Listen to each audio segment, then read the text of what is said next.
વિદ્યાર્થી મિત્રો, આજે આપણે વિભાગ 2 જેમાં ચેપ્ટર 6 વિજ્ઞાપન પત્ર વિશે આજે આપણે અભ્યાસ કરીશું. તો સૌપ્રથમ આપણે આ વિજ્ઞાપન પત્ર છે એનો આપણે અર્થ, એની વ્યાખ્યા, વિજ્ઞાપન પત્રનું મહત્ત્વ, વિજ્ઞાપન પત્રમાં કઈ બાબતો સમાવવામાં આવે છે, તેમજ વિજ્ઞાપન પત્ર બહાર પાડવા અંગે જે કંપની ધારાની જોગવાઈઓ છે અને વિજ્ઞાપન પત્રમાં જે ગેરરજૂઆત અંગેની જે જવાબદારી, અને આગળનો મુદ્દો છે વિજ્ઞાપન પત્ર અંગે સેક્રેટરીની જે ફરજ છે અને લઘુત્તમ ભરણું તેમજ શેર બાંયધરીના જે કરાર અને ખાનગી નિયુક્તિ. આમ આ દરેક મુદ્દા વિશે આપણે આ ચેપ્ટરમાં અભ્યાસ કરીશું. હવે આપણે સૌપ્રથમ સમજીએ કે વિજ્ઞાપન પત્ર શા માટે આપણે વિજ્ઞાપન પત્ર બહાર પાડવામાં આવે છે, કંપની શા માટે વિજ્ઞાપન પત્ર બહાર પાડે છે. તો આપણે જાણીએ છીએ કે કોઈપણ વ્યક્તિ છે એને રોકાણ કરવું હોય, કોઈપણ કંપનીના શેરની ખરીદી કરવી છે, તો એ સૌપ્રથમ કેવી રીતે માહિતી મેળવશે? એને એ માહિતી મેળવવા માટે શું જોઈશે? કોઈ પણ એક જાહેરાત. વિજ્ઞાપન પત્ર એટલે શું કે આપણે કંપની દ્વારા એ બહાર પાડવામાં આવે છે એવો દસ્તાવેજ છે કે કોઈપણ વ્યક્તિ એ શેર કે ડિબેન્ચર સરળતાથી ખરીદી શકે છે.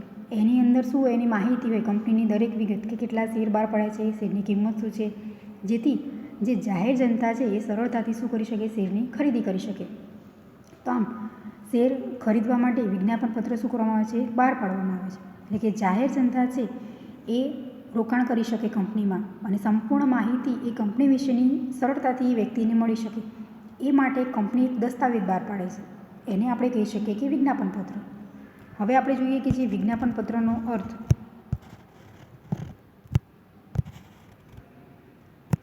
તો સરળ ભાષામાં કહીએ કે વિજ્ઞાપન પત્ર એટલે શું? વિજ્ઞાપન એટલે કે જાહેરાત.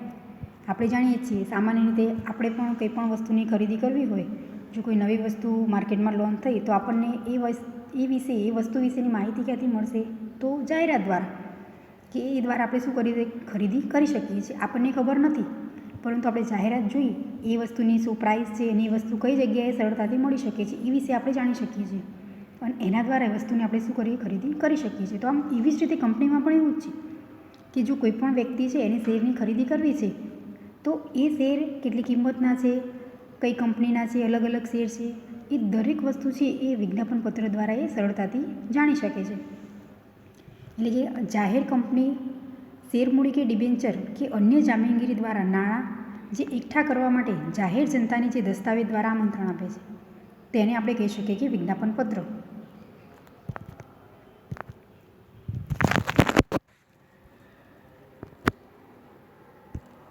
શું છે કે જાહેર કંપની શેર કે ડિબેન્ચર કે અન્ય જામીનગીરી દ્વારા નાણાં એકઠા કરવા માટે જે જાહેર જનતાને છે જે દસ્તાવેજ દ્વારા શું કરે છે? આમંત્રણ આપવામાં આવે છે, તો એ છે વિજ્ઞાપન પત્ર.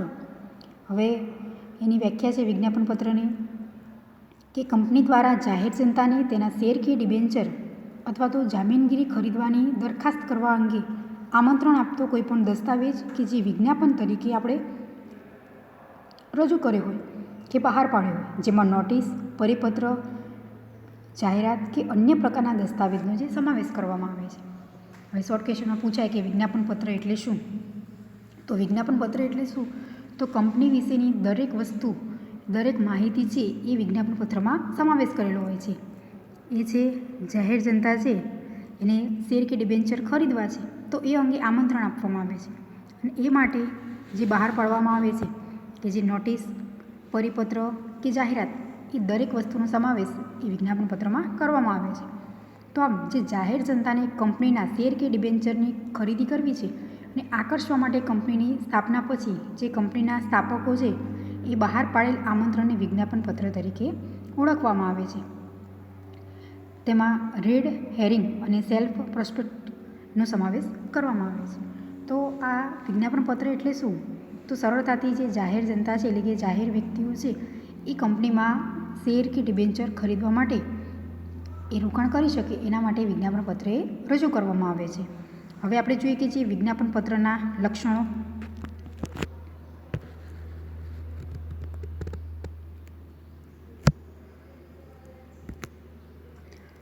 સૌપ્રથમ છે કે વિજ્ઞાપન પત્ર એ કંપની બહાર પાડેલ જાહેર દસ્તાવેજ છે. વિજ્ઞાપન પત્ર શું છે? કંપની બહાર પાડેલ જે જાહેર દસ્તાવેજ છે. કેમ? તો કંપની છે એ પોતે શું કરે છે? રજૂઆત કરે છે કે એમાં શેરની કિંમત શું હશે, ડિબેન્ચર શું છે, એની પ્રાઇસ. તો આ દરેક વસ્તુ છે એ કંપની દ્વારા રજૂઆત કરવામાં છે. આ એક શું છે ઇમ્પોર્ટન્ટ દસ્તાવેજ કંપનીનો. આગળનો મુદ્દો છે આના દ્વારા જાહેર જનતાને જામીનગીરી ખરીદવા કે ભરણા માટે આમંત્રણ આપવામાં આવે છે.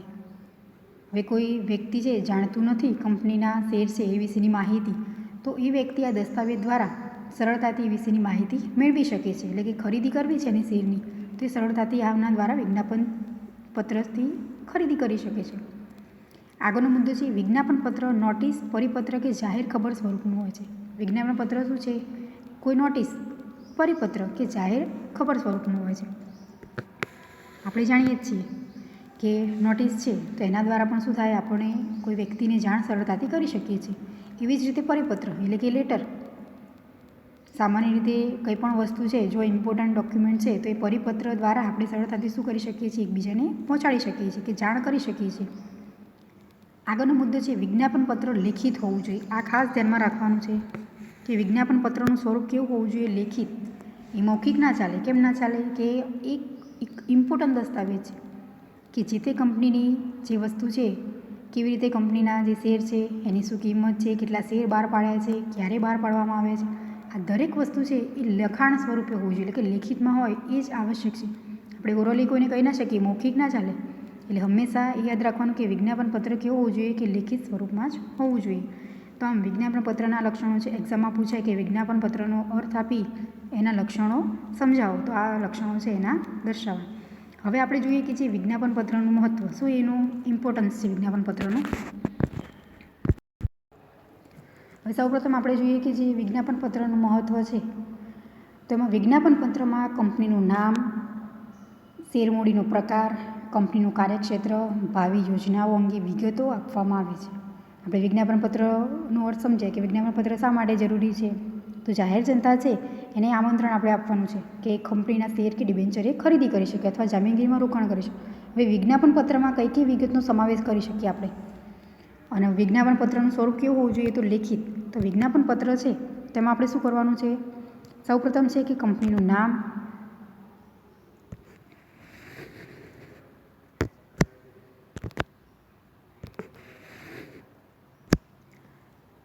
શેરમૂડીનો પ્રકાર કે કેવા પ્રકારના શેર છે, શેર પણ કેવા હોય, અલગ અલગ જે શેર હોય છે, પ્રેફરન્સ શેર હોય કે ઇરિડીમેબલ શેર, શેરના અલગ અલગ પ્રકાર છે. તો કંપની કયા પ્રકારના જે શેર બહાર પાડ્યા છે એ પણ દર્શાવવું ખૂબ જ જરૂરી છે વિજ્ઞાપન પત્રમાં.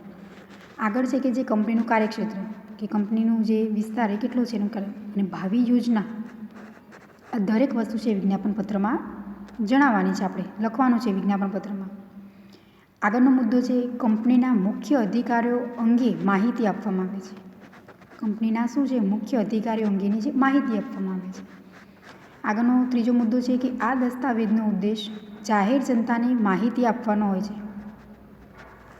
દસ્તાવેજ વિજ્ઞાપન પત્ર છે એનો સૌથી મહત્ત્વનો ઉદ્દેશ શું છે, તો જાહેર જનતા છે એને માહિતી આપવાનો છે. તેમાં ખોટી રજૂઆત કે ગેરરજૂઆત એટલે કે ગેરરસ્તે જે દોરનારી માહિતી ન આપવી, કારણ કે તેનાથી કંપની પર વિશ્વાસ રાખનાર જે રોકાણકાર છે એનો વિશ્વાસઘાત થાય છે. અને કંપની ધારામાં વિજ્ઞાપન પત્રમાં ખોટા અથવા તો જે ગેરમાર્ગે દોરનાર નિવેદનો તથા રોકવા વિશિષ્ટ જોગવાઈ કરવામાં આવે છે. હવે વિજ્ઞાપન પત્ર છે એમાં આપણે લેખિત સ્વરૂપે રજૂ કરવાનું છે. એટલે આપણે એવી માહિતી દર્શાવવાની છે કે જે કેવી હશે, સાચી જ હકીકતમાં. એમાં કોઈપણ પ્રકારની જે અયોગ્ય માહિતી અથવા તો જે ગેરરજૂઆત થાય કે જે ગેરસમજણ ઊભી કરી શકે એવી માહિતી દર્શાવવાની નથી. એનાથી શું અસર થશે કંપની પર, કે જે વ્યક્તિ રોકાણ કરનાર છે, જે જાહેર જનતાને આપણે આમંત્રણ આપવાનું છે, તો એ વ્યક્તિને શું થશે, એ વસ્તુ પર વિશ્વાસ નહીં હોય કે શેર ખરીદવા કે નહીં. કેમ કે માહિતી ખોટી છે, એના પરથી એ વ્યક્તિ એમાં રોકાણ નહીં કરે કંપનીમાં. માટે ખાસ ધ્યાનમાં રાખવાનું, આપણે વિજ્ઞાપન પત્રમાં જે વિગત આપણે દર્શાવીએ છીએ એકદમ યોગ્ય રજૂઆત કરવાની છે. આગળનો મુદ્દો ચોથો કે આવી ખોટી અને ગેરરસ્તે દોરનારી રજૂઆત કે માહિતી આપનાર અધિકારીઓ જવાબદાર ઠરે. હવે જો કોઈ પણ વ્યક્તિ છે આવી રજૂઆત કરે છે અથવા માહિતી આપે છે, તો એમાં શું થશે કે જે તે અધિકારીએ જે માહિતી રજૂઆત આપી છે તો એ અધિકારીએ જવાબદારી રહેશે એની કે ખોટી માહિતી કેમ વિજ્ઞાપન પત્રમાં દર્શાવીએ. આગળનો મુદ્દો છે પાંચમો કે વિજ્ઞાપન પત્રમાં કંપનીની સાચી નાણાકીય પરિસ્થિતિની રજૂઆત અને રોકાણકારને વાસ્તવિકતાનો ખ્યાલ આવે એ રીતે હોવી જોઈએ. કે વિજ્ઞાપન પત્રમાં આપણે દર્શાવવાનું છે કે જે નાણાકીય જે પરિસ્થિતિ કે આપણી પાસે કેટલી મૂડી છે અને કેટલી મૂડીની આપણે જરૂરિયાત છે જે આપણે શેર દ્વારા એકત્ર કરીશું અને કંપનીમાં કેટલી મૂડીથી આખી જ કંપની આપણે ઊભી કરવાની છે. એટલે રોકાણકાર છે એને દરેક જે પરિસ્થિતિ છે એનો વાસ્તવિક ખ્યાલ આવે એ પ્રમાણે વિજ્ઞાપન પત્રમાં રજૂઆત કરવાની છે કે આપણે કુલ કેટલા શેર બહાર પાડીએ છીએ ને એના દ્વારા કેટલી મૂડી આપણે એકત્ર કરીશું એ કંપનીમાં. આગળનો મુદ્દો છે કંપનીના પ્રોજેક્ટના સંભવિત જોખમો અંગે રજૂઆત કરવામાં આવે છે અને એના પરિણામે રોકાણકાર યોગ્ય નિર્ણય લઈ શકે. અને વિજ્ઞાપન પત્ર એ અરીસા જેવો સ્વચ્છ અને સ્પષ્ટ તેમજ પાણી જેવો પારદર્શક હોવો જોઈએ. અહીંયા જો લખ્યું છે વિજ્ઞાપન પત્ર કેવો હોવો જોઈએ? અરીસા જેવો સ્વચ્છ અને સ્પષ્ટ તેમજ જે પાણી જેવો પારદર્શક હોવો જોઈએ કે જેના કારણે આપણને શું ખ્યાલ આવે કે જે માહિતી વિજ્ઞાપન પત્રમાં છે એ એકદમ કેવી છે? યોગ્ય અને સાચી જ છે. તો આમ વિજ્ઞાપન પત્ર છે એમાં આ વિગત છે એ દરેક ધ્યાનમાં રાખીને આપણે રજૂઆત કરવાની છે. તો આમ આપણે વિજ્ઞાપન પત્રનું મહત્ત્વ સમજ્યા. એક્ઝામમાં પૂછ્યા કે વિજ્ઞાપન પત્રનું મહત્ત્વ સમજાવો, તો આ મુદ્દા છે સમજાવવાનો. હવે એમાં ખાસ ધ્યાનમાં રાખવાનું છે કે વિજ્ઞાપન પત્રમાં આપણે એવી માહિતી દર્શાવવાની છે જે એકદમ સાચી હોય, જેની રજૂઆતથી જે રોકાણકારના વ્યક્તિ છે એને વિશ્વાસ બેસે કે હા, આ કંપનીમાં રોકાણ કરવાથી આપણને શું થશે? ચોક્કસ ફાયદો થશે. આપણા નાણાં છે જે રોકાણ કર્યું છે એ કેવા છે? એકદમ યોગ્ય રીતે જે સેફ જગ્યાએ છે. તેમ એવી વિગત વિજ્ઞાપન પત્રમાં દર્શાવવાની છે આપણે. હવે આપણે સમજીએ કે વિજ્ઞાપન પત્રમાં જે સમાવવામાં આવતી વિગતો કઈ કઈ વિગતો છે વિજ્ઞાપન પત્રમાં દર્શાવવામાં આવે છે.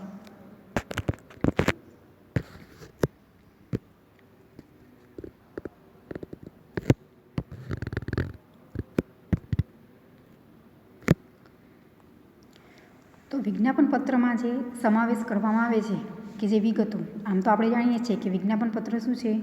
તો જે આપણે જાહેર જનતા છે એને શું કરીએ છીએ? આપણે આમંત્રણ આપીએ છીએ કે કંપનીના જે શેરની ખરીદી કરી શકે. હવે કંપની ધારા 2013 પ્રમાણે આપણે વિજ્ઞાપન પત્રમાં આ વિગતનો સમાવેશ કરવાનો છે. સૌપ્રથમ આપણે શીખી ગયા કે વિજ્ઞાપન પત્રનું મહત્ત્વ છે. એમાં કંપનીનું નામ આવવું જોઈએ, એનું જે કયા પ્રકારનું જે શેર છે એ દરેક વસ્તુ છે એ સમાવેશ વિજ્ઞાપન પત્રમાં કરવાનો. હવે જોઈએ સૌપ્રથમ તો કંપનીનું નામ, કે વિજ્ઞાપન પત્રમાં સૌથી મહત્ત્વનું અગત્યનું શું છે? કંપનીનું નામ, કે આપણે કઈ કંપનીના શેર બહાર પાડવાના છે. સેકન્ડ મુદ્દો છે કે કંપની રજિસ્ટ્રાર ઓફિસનું જે સરનામું, કે કંપની આપણે અલગ અલગ જગ્યાએ સ્ટાર્ટ કરી હોય, હવે જે કંપની છે અલગ જગ્યાએ છે તેનું રજિસ્ટ્રાર ઓફિસનું જે સરનામું એ પણ વિજ્ઞાપન પત્રમાં દર્શાવવાનું છે. આગળનો મુદ્દો છે કે કંપની સેક્રેટરી, મુખ્ય વિત્ત અધિકારી, ઓડિટર, કાનૂની સલાહકારો, બેન્કર, ટ્રસ્ટી, બાંયધરી ધરાવનાર તથા અન્ય વ્યક્તિઓના નામ અને સરનામા, આ દરેક વિગત છે વિજ્ઞાપન પત્રમાં દર્શાવવાની છે. કે કંપનીમાં જે કામ કરે છે સેક્રેટરી છે તેમજ જે ઓડિટર છે, તો આ દરેક છે એનું નામ અને એનું જે સરનામું, એડ્રેસ, એ દરેક વસ્તુ વિજ્ઞાપન પત્રમાં લખવાનું છે. આગળનો મુદ્દો છે કે ભરણા ખુલવાની અને બંધ થવાની તારીખ તેમજ જામીનગીરી ફાળવણી અને નાણાં જે પરત છે એનો સમય પણ વિજ્ઞાપન પત્રમાં દર્શાવો. હવે ક્યારે આપણે વિજ્ઞાપન પત્ર બહાર પાડીએ છીએ, એટલે કે શેર ક્યારે વ્યક્તિ ખરીદી શકે જે રોકાણ કરવા માગે છે, જાહેર જનતા, એ ક્યારે કંપનીમાં શેર એ ખરીદી કરી શકશે અને કઈ તારીખ સુધીમાં. એટલે કે આપણે જાણીએ છીએ સામાન્ય રીતે શેર બહાર પાડવામાં આવે છે તો નક્કી જ હોય કે 1 મંથની અંદર જે શેર બહાર પાડ્યા છે તો એ શેર છે જે વ્યક્તિ ખરીદવા ઈચ્છે છે એ સરળતાથી ખરીદી કરી શકે છે. જો એ પછી ખરીદવા માગે છે તો એ શું થશે? શેર ખરીદી શકશે નહીં. કેમ કે ત્યાં સુધી જે ટાઈમ પીરિયડ હોય એ પૂરો થઈ ગયો હોય છે, પછી એ શેર ખરીદવા હોય તો પણ એ ખરીદી શકતા નથી. કેમ કે જે સમય મર્યાદા છે એ પૂરી થઈ ગઈ છે, માટે કંપનીમાં એ રોકાણ કરી શકે નહીં. હા, પછી એવું બને કે જો શેર છે એ ખરીદવા માટે સમય એનો જે લંબાવવામાં આવે કે 1 મંથની જગ્યાએ ફરીથી જો સમય વધારવામાં આવે તો વ્યક્તિ અન્ય રોકાણ કરનાર છે એ પોતે શું કરી શેરે ખરીદી શકે છે. આગળનો 5મો મુદ્દો છે બેંકમાં અલગ ખાતું ખોલાવી ભરણામાં આવેલ તમામ નાણાં તે જ ખાતામાં મૂકવામાં આવશે તે અંગે સંચાલક મંડળનું નિવેદન. કે જે રોકાણકારના વ્યક્તિ છે જે જાહેર જનતા રોકાણ કરે છે, જે શેરની ખરીદી કરે અથવા ડિબેન્ચર, તો એના દ્વારા જે નાણાં એકત્ર થાય છે કંપનીમાં, જે ફંડ આવે છે, જે રોકાણ આવશે, તો એના માટે શું કરવામાં આવે છે કે જે અલગ ખાતું ખોલાવવામાં આવે છે. બેંકમાં શું કરવામાં આવશે? અલગ ખાતું ખોલવામાં આવે છે અને જે નાણાં આવે છે, જે શેરની ખરીદી આપણે જે જાહેર જનતાને વેચ્યા છે, તો એ દ્વારા જે નાણાં એકત્ર થયા છે તો એ અલગ ખાતામાં જ મૂકવાના રહેશે. કંપનીનું જે અલગ ખાતું ખોલવામાં આવે છે એમાં જ કમ્પલસરી એ નાણાં છે એ મૂકવામાં આવશે, કે જેથી ખ્યાલ આવે કે કુલ શેરના કેટલાય નાણાં એ કંપનીમાં એકત્ર થયા છે. આગળનો છઠ્ઠો મુદ્દો છે કે જે બાંયધરી કરાર અંગેની તમામ વિગતો, કે જે એગ્રીમેન્ટ કરવામાં આવે છે, જે કરાર, તો એ દરેક વિગત છે એ વિજ્ઞાપન પત્રમાં રજૂઆત કરવાની.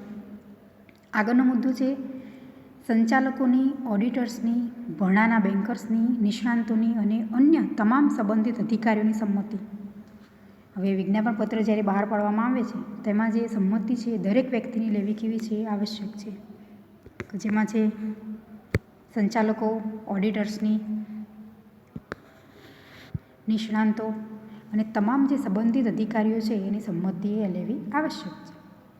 આગળનો 8મો મુદ્દો છે ભરણા અંગે અધિકૃત અધિકારીઓ અને તેના અંગે ઠરાવ અંગેની જે માહિતી. આગળનો મુદ્દો છે જામીનગીરી ભરણાની વહેંચણીની પ્રક્રિયા અને તે અંગેનું સમયપત્રક, કે જ્યારે જામીનગીરી વહેંચવામાં આવે છે તો તે અંગેનું જે સમયપત્રક એ રજૂ કરવામાં આવે છે. આગળનો જે મુદ્દો કંપની ધારા મુજબ જે કંપનીનું મૂડી માળખું, કે કંપનીનું મૂડી માળખું કેવું છે એ પણ શું કરવાનું છે, દર્શાવવાનું છે.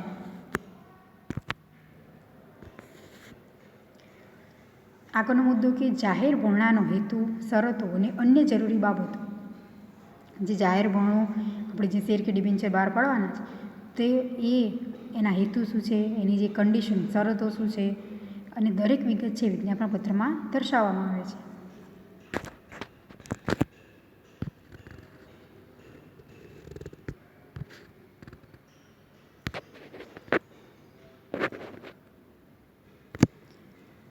આગળનો મુદ્દો આપણે જોઈએ કંપનીનો મુખ્ય ઉદ્દેશ અને વર્તમાન ધંધો તેમજ ધંધો ક્યાં ચાલી રહ્યો છે તે સ્થળ, પ્રોજેક્ટ અંગેની જે અમલીકરણનો જે કાર્યક્રમ છે એ દર્શાવવાનો. વિજ્ઞાપન પત્ર છે એમાં આપણે એ ચોક્કસ એ દર્શાવવાનું છે કે વર્તમાનમાં કઈ જગ્યાએ ધંધો છે, તેમજ ધંધો એ ક્યાં ચાલી રહ્યો છે. એવું પણ બની શકે ઘણી વખત કે જે આપણે ઓફિસ છે અલગ જગ્યાએ હોઈ શકે અને જે પ્રોજેક્ટ ચાલતો હોય એ પણ શું હોય, અલગ જગ્યાએ જે કામ થતું હોય છે કંપનીનું. એવું કેમ તો એવું પણ બની શકે કે જ્યાં સિટી હોય ત્યાં શું કરવામાં આવે, ઓફિસ રાખવામાં આવે છે અને એવી જગ્યા છે કે જે એનું કંપની છે એનું જે વસ્તુનું ઉત્પાદન પ્રોડક્શન થતું હોય એ અલગ જગ્યાએ હોય. ઘણી વખત એવું પણ બને કે બંને શું જોવા મળે એક જ જગ્યાએ, કે કંપની પણ ત્યાં જ હોય અને જે પ્રોડક્શન થતું હોય એ પણ એ સ્થળે થતું હોય છે. પણ અમુક વખત એવું દર્શાવવામાં આવે કે બંને શું હોય, અલગ અલગ, કે જે ઓફિસ હોય સિટીમાં હોય અને અમુક જે વિસ્તાર અંતરે આપણે કહી શકીએ તેવા વિસ્તારમાં કંપની છે એનું જે પ્રોજેક્ટનું કામ હોય એ ત્યાં થતું હોય છે. તો આમ એ વિગત પણ આપણે શું કરવાનું છે, વિજ્ઞાપન પત્રમાં દર્શાવવાની છે કે બંને કઈ જગ્યાએ છે, કે વર્તમાનમાં જે ધંધો છે તેમજ જે પ્રોજેક્ટ ચાલે છે એ પણ કઈ જગ્યાએ છે, ચોક્કસ વિજ્ઞાપન પત્રમાં રજૂ કરવાનું છે.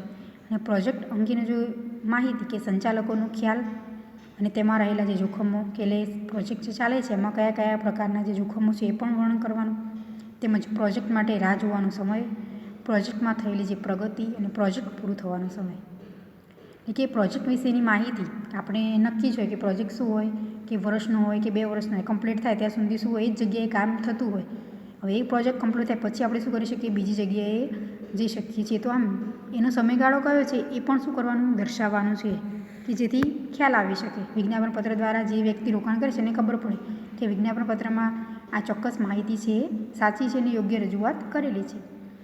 આગળ છે કે વિજ્ઞાપન પત્ર જે પ્રગટ થવા અગાઉના 5 વર્ષ દરમિયાન કંપનીના જે સ્થાપક સામે કોઈ દાવો હોય તેમજ કોઈ કાનૂની કાર્યવાહી થયેલી હોય અથવા તો સરકારી વિભાગ દ્વારા સ્થાપક સામે કોઈ દાવો કરવામાં આવ્યો હોય કે કોઈ કાનૂની કાર્યવાહી કરવામાં આવી હોય તો તે અંગેની વિગતો જણાવો. હવે મેં તમને ટૂંકમાં કહું કે વિજ્ઞાપન પત્ર આપણે જ્યારે બહાર પાડીએ છીએ તેના અગાઉના 5 વર્ષ એટલે કે પહેલાં કંપની સામે કોઈપણ પ્રકારનો જે કોઈ દાવો કર્યો હોય, કોઈએ જે કાનૂની કાર્યવાહી એટલે કોઈપણ પ્રકારની જે અન્ય કંપની છે એને આ કંપની સામે કોઈ દરખાસ્ત એટલે કે કાનૂની કાર્યવાહી કરેલી હોય અથવા કોઈપણ જે સરકારી સેક્ટર છે એના દ્વારા કોઈ દાવો કરવામાં આવ્યો હોય તો દરેક વિગત છે વિજ્ઞાપન પત્રમાં દર્શાવવી જરૂરી છે.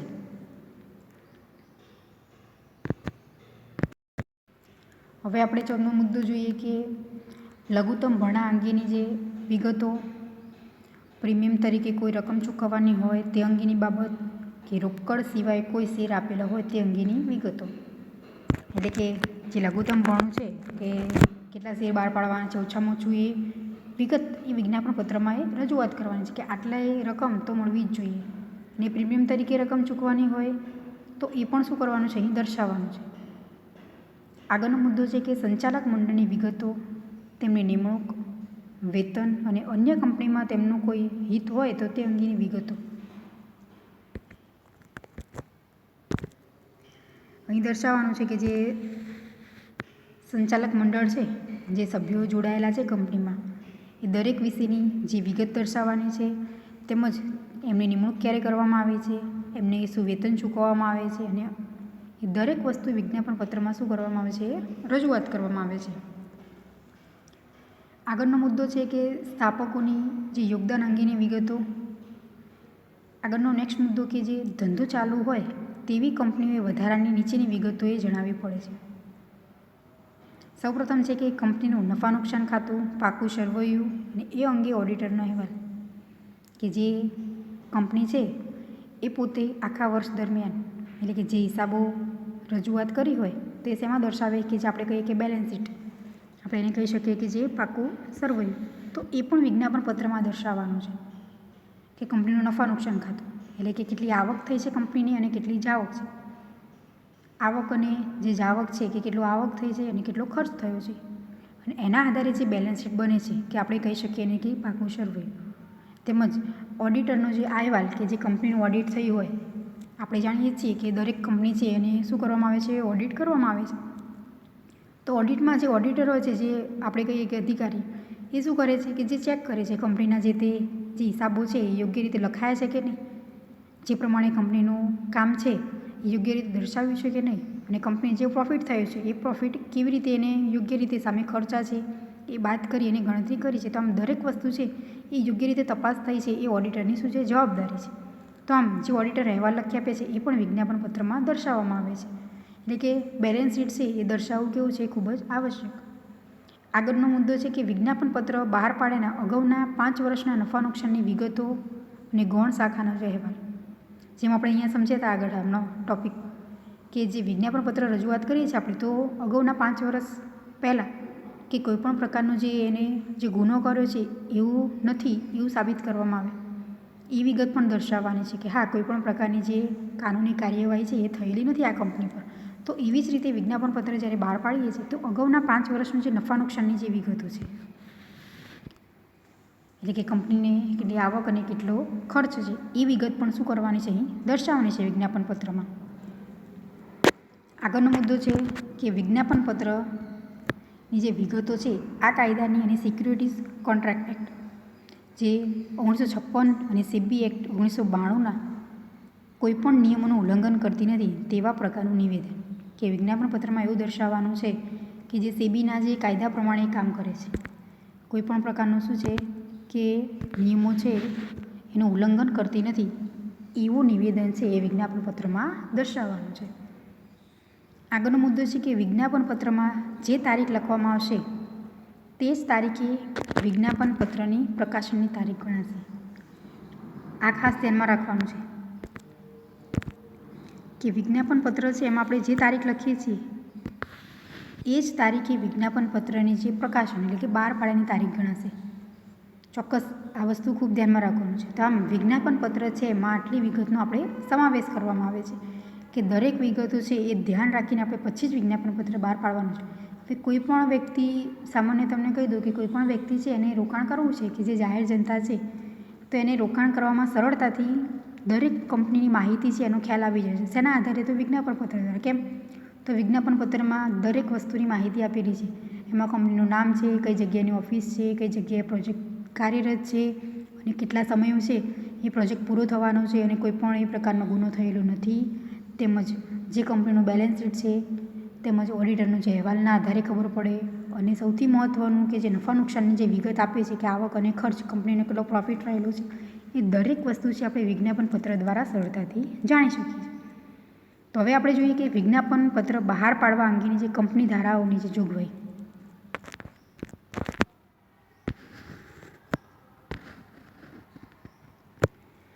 તો સૌપ્રથમ છે કે નોંધણી અંગેની બધી જ જરૂરિયાતોનું પાલન કરવામાં ના આવે તો કંપની રજિસ્ટ્રાર વિજ્ઞાપન પત્રની નોંધણી કરશે નહીં. કે વિજ્ઞાપન પત્ર આપણે બહાર પાડીએ છીએ, રજૂઆત કરવી છે, તો સૌપ્રથમ તેની જોગવાઈ છે કે નોંધણી અંગેની બધી જ જરૂરિયાતોનું પાલન ના કરવામાં આવે. કે જે કમ્પલસરી જે જરૂરિયાત છે વિજ્ઞાપન પત્ર આપણે રજૂ કરવામાં કઈ કઈ વિગતનો સમાવેશ કરવાનો છે, જે નથી યોગ્ય રીતે પાલન થતું તો કંપની રજિસ્ટ્રાર વિજ્ઞાપન પત્રની નોંધણી કરશે નહીં. સેકન્ડ મુદ્દો છે કે વિજ્ઞાપન પત્રમાં જે તારીખ લખવામાં આવશે એ જ તારીખ વિજ્ઞાપન પત્રની પ્રકાશિત થયાની તારીખ ગણાશે. આપણે હમણાં પણ સમજાય કે વિજ્ઞાપન પત્ર આપણે જ્યારે પણ બહાર પાડીએ છીએ, રજૂઆત કરવામાં આવે તેના પર તારીખ કઈ આવશે કે જે તારીખ આપણે વિજ્ઞાપન પત્ર લખવામાં આવે છે એ જ તારીખ વિજ્ઞાપન પત્રની જે બહાર પાડેની પ્રકાશિતની તારીખ ગણાશે. આગળનો મુદ્દો છે કે રજિસ્ટ્રાર સમક્ષ રજૂ કરતાં પહેલાં કંપની વતી કોઈપણ વ્યક્તિ વિજ્ઞાપન પત્ર બહાર પાડી શકશે નહીં. આપણે સૌપ્રથમ શું છે કે કંપની રજિસ્ટ્રારને જાણ કરવાની છે કે રજિસ્ટ્રાર સમક્ષ રજૂઆત કરવાની છે. એ પહેલાં કંપની વતી કોઈપણ વ્યક્તિ વિજ્ઞાપન પત્ર રજૂઆત કરી શકતી નથી.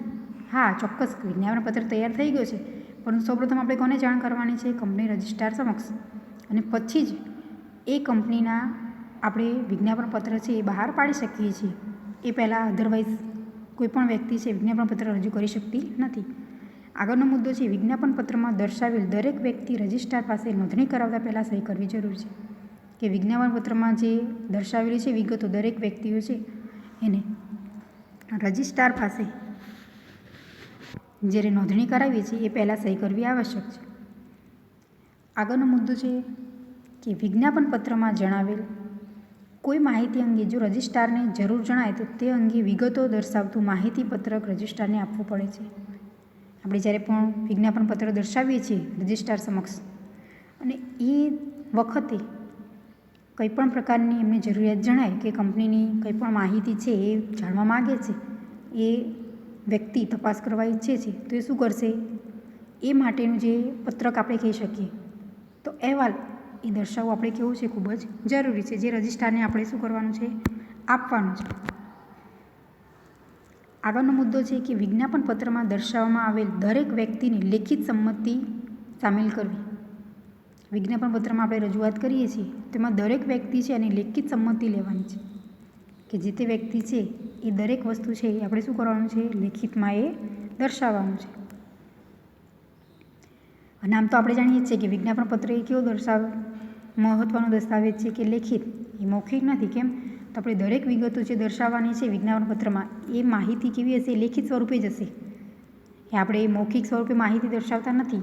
દરેક વિગત છે કે એમાં કેટલા શેર બહાર પાડીશું, કંપની કઈ જગ્યાએ કાર્યરત છે, એનું જે પ્રોજેક્ટનો સમયગાળો કેટલો છે, સમયગાળામાં એ કમ્પ્લીટ થઈ જશે પ્રોજેક્ટ, તેમજ જે દરેક છે બેંકની ડિટેલ્સ છે, આ દરેક વસ્તુ છે એ ચોક્કસ લેખિત સ્વરૂપમાં આપણે શું કરવાનું છે? રજૂઆત કરવાની છે. મૌખિક સ્વરૂપમાં રજૂઆત કરવાની નથી. આગળનો મુદ્દો છે કે વિજ્ઞાપન પત્રમાં દર્શાવેલ નિષ્ણાંત વ્યક્તિનું નિવેદન અને તેનું કંપનીમાં કોઈ હિત નથી તે મુજબનું લખાણ લેવું. જે આપણે વિજ્ઞાપન પત્રો દર્શાવીએ છીએ તેમાં નિષ્ણાંત વ્યક્તિનું નિવેદન અને તેનું કંપનીમાં કોઈ હિત નથી એ મુજબનું આપણે શું કરવાનું છે? લખાણે લેવાનું છે. આગળનો મુદ્દો છે વિજ્ઞાપન પત્રની છાપેલી નકલ રજિસ્ટ્રારને આપવી. જે આપણે વિજ્ઞાપન પત્ર જે આપણે છપાવીએ છીએ એ કેવું હશે? લેખિત સ્વરૂપમાં, એટલે આપણે જે ટાઈપ કરાવીએ છીએ તો એની નકલ રજિસ્ટ્રારને આપણે શું કરવામાં આવે છે? આપવામાં આવે છે.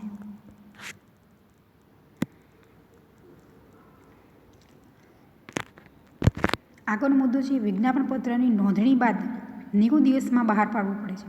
જો 90 દિવસ પછી બહાર પાડવામાં આવે તો તે કાયદેસર ગણાશે નહીં. વિજ્ઞાપન પત્ર શું છે કે જ્યારે આપણે એની નોંધણી થઈ જાય છે તો વિજ્ઞાપન પત્ર જેવું નોંધાઈ જાય છે એવું જ 90 દિવસની અંદર શું કરવામાં આવે છે? બહાર પાડવામાં આવે છે. અને જો 90 દિવસ કરતાં વધારે સમય થઈ જાય છે તો એ વિજ્ઞાપન પત્ર છે એ માન્ય ગણાતું નથી. આ ખાસ ધ્યાનમાં રાખવાનું છે. શોર્ટ ક્વેશ્ચનમાં પૂછાય કે વિજ્ઞાપન પત્ર છે એ નોંધણી પછી કેટલા દિવસમાં બહાર પાડવામાં આવે છે? તો વિજ્ઞાપન પત્ર નોંધણી થયા બાદ 90 દિવસમાં બહાર પાડવામાં આવે છે. જો એ પછી રજૂઆત થાય છે વિજ્ઞાપન પત્ર તો એ કાયદેસર ગણાતું નથી. આગળનો મુદ્દો છે વિજ્ઞાપન પત્રની નોંધણી કરાવતા પહેલાં કંપની રજિસ્ટ્રાર પાસે કંપની ધારાની જોગવાઈનું પાલન થયું છે તેમજ સિક્યુરિટી કોન્ટ્રાક્ટ એક્ટ અને સેબી અંગેના જે નિયમો છે, કોઈ પણ ભંગ કરવામાં આવેલ નથી તે મુજબનું નિવેદન કરવું પડે છે. વિજ્ઞાપનપત્ર આપણે જ્યારે નોંધાવીએ છીએ, રજિસ્ટ્રાર સમક્ષ નોંધણી કરાવીએ છીએ, તો એમાં કંપની ધારાની જોગવાઈનું પાલન થયું છે એ ખાસ ધ્યાનમાં રાખવાનું છે. અને કોઈ પણ પ્રકારના જે નિયમો છે એનું ભંગ નથી થયું એ ચોક્કસ એ નિવેદનને વિજ્ઞાપનપત્રમાં આપણે શું કરીએ છીએ, જે આપવાનું છે. આગળનો મુદ્દો છે કંપનીની જે જામીનગીરી ખરીદવા લઘુ વિજ્ઞાપન પત્ર જોડ્યા વગર અરજીપત્રક આપી શકાતું નથી. કે જે કંપનીને આપણે જામીનગીરી ખરીદવી છે તો એ માટે લઘુ વિજ્ઞાપન પત્ર જોડ્યા વગર અરજીપત્રકે આપી શકાતું નથી. તો આમ વિજ્ઞાપનપત્ર બહાર પાડવા અંગે કંપની ધારાની જે આ જોગવાઈઓ છે, ક્વેશ્ચન પૂછાય કે વિજ્ઞાપનપત્ર બહાર પાડવા અંગેની કંપની ધારાની જોગવાઈઓ જણાવો, તો આ જોગવાઈઓ છે સમજાવવાની રહેશે. તો આમ હવે આપણે નેક્સ્ટ લેક્ચરમાં સમજીશું કે વિજ્ઞાપનપત્રમાં જે ગેરરજૂઆત અંગેની જે જવાબદારી તેમજ જે વિજ્ઞાપનપત્ર અંગેની સેક્રેટરીની ફરજો અને જે લઘુત્તમ ભરણું એ વિશે આપણે અભ્યાસ કરીશું.